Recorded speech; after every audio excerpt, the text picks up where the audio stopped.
आलेलो आहे महिंद्रा कंपनी तर जाधव साहेबांचे विशेष म्हणजे आजचा जो कार्यक्रम होता आमचा होता डेमोचा कार्यक्रम जो ऑन रिक्वेस्ट जाधव साहेबांनी आम्हाला सांगितल्याप्रमाणे आम्ही आलो. तुम्ही बघू शकता आपण आणलेला आहे 21 आणि त्यांच्याकडे आता सध्याच्या परिस्थितीला 27चा कुबोटा आहे. पण त्यांचा विषय होता की VMA वरती त्यांना ट्रायल घ्यायच्या होत्या आणि काही त्यांच्या मनात शंका होत्या, काही आम्हालाही प्रश्न होते. तर आता आपण सरळ आपण जाधव साहेबांची जाधव साहेब साहेब मग ओझाची ट्रायल झाली. कंपॅरेटिव्हली कुबोटा तुमच्याकडे 5 वर्षापासून आणि ओझा तुम्ही आता बघताय तर कसा ओझाचा परफॉर्मन्स मला चांगला वाटला कुबोटापेक्षा. 27 HP पेक्षा 30 HP चा परफॉर्मन्स चांगला वाटला आणि मशीनचं जो आवाज येतोय परफॉर्मन्स आहे VMA चा कुबोटापेक्षा याच्यावरती बेटर वाटलं. मग तुम्हाला RPM ड्रॉप वरती काय बोलू इच्छिता?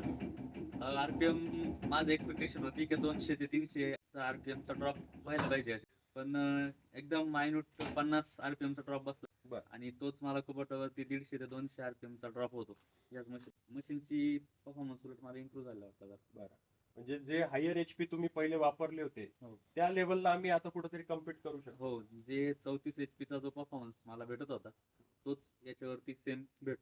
तुमच्याकडून आम्ही काही सुधारणा केल्या पाहिजे का? आता कसं शॉर्ट नोटीस वरती डेमो झालेला आहे, पण तरी त्यांचं मनोगत घेणं आपलं कर्तव्य आहे. म्हणून तुम्हाला सुधारणा करण्याचं वेगळं असं काही नाहीये, फक्त ही जाळी जरा बघा जाळीचं, कारण ते केमिकल जाऊन मध्ये इंजिन खराब होईल ते बरं. तेवढं एक जाळीचं एक विषय आणि एक ड्रॉबार थोडी लेंथ वाढवत. तर मी सांगू इच्छितो जाळीबद्दल जसा साहेबांचा प्रश्न आहे तसे अनेक शेतकऱ्यांचा प्रश्न. जाळीबद्दल सांगायचं तात्पर्य एवढंच की जसं आपण श्वास घेतो तसं इंजिननी मशीननी पण घेतलं पाहिजे. त्याच्यामध्ये एअर फिल्टर आहे, क्लीनर आहे. जेवढा तुम्ही स्पेस त्याला दिलेला आहे त्याच्यातून एअर आतमध्ये जाऊन सर्क्युलेशन होऊन इंजिन तुमचं थंड राहणार आहे.